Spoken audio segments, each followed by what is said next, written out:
Wait till you show up. Come on. Yeah.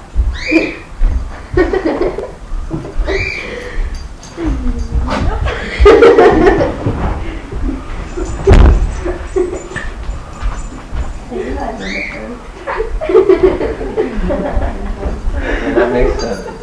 Alright. Okay. Oh, that worked. Now we all sat down, just for the record. We're still here. Okay, hi. Thanks for coming by and listening to my first speech. My name is Peggy Alnor, and I have an announcement. I have finally decided what I want to be when I grow up. I think you're already done. I've never had much direction in my life.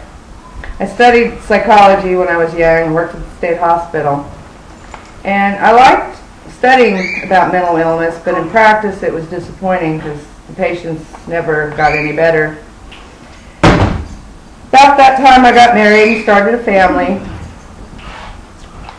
And those people were always hungry and they looked at me to feed them. And I didn't know how to cook, so I had to teach myself how to cook. So I studied cookbooks, read books on nutrition, and tried to give my babies the best I could. I even made my own baby food and grew a vegetable garden. When I went back to work, I started in food service at the state hospital. And I worked with the special diets, and the food that I was given to serve these people on special diets was horrible. I wouldn't eat it, and I certainly didn't. I hated feeding it to them. I wanted to improve the quality of the food these poor people were getting served, but in that kind of setting it was impossible. So I went to work in a hospital with a long-term care unit, and there I had a little more control over the quality and meals that they were given to eat. But the food was still, it lacked in appeal, and it still wasn't the most nutritious food because people gave me the food, I cooked it and served it. I didn't get to choose what the meals consisted of. I went to work in a school, and there the food was pretty good, but it was aimed more at the teachers than the actual students. And the kids threw a lot of it away. The trash can told the tale at the end of every single day. And food that goes in the garbage isn't doing anybody any good. And finally, I tried working in a restaurant, and all the people there wanted to eat was fat and grease with a little salt for flavor.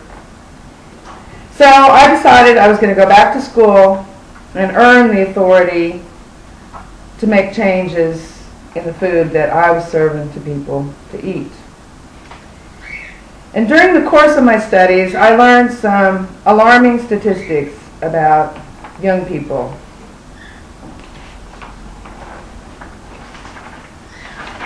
There it is.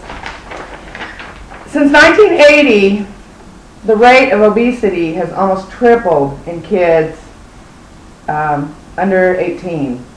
It's 17%. Now, that means 17% of American kids are obese. That's not fat, overweight.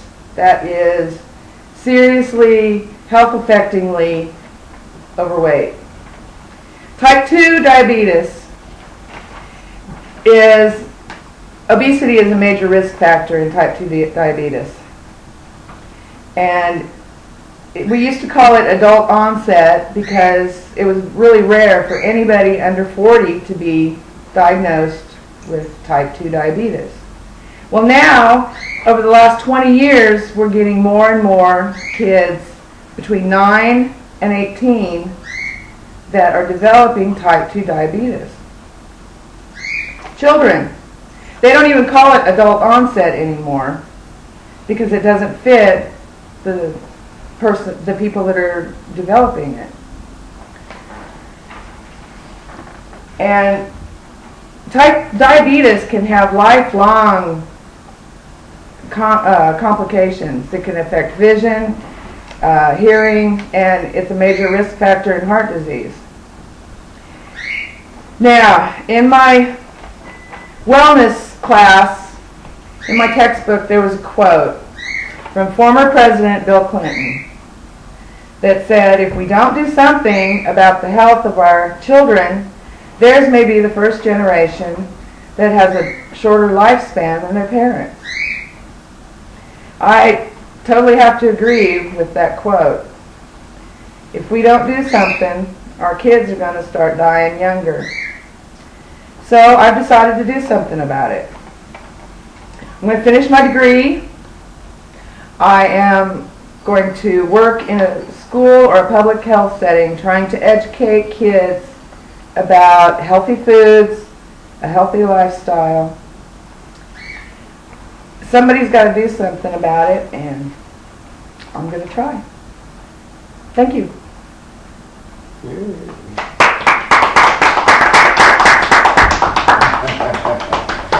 Now, I show that you're also here. Or we can get up. As we're leaving. I'm grabbing Connor. He's gonna say hi. He's gonna say hi.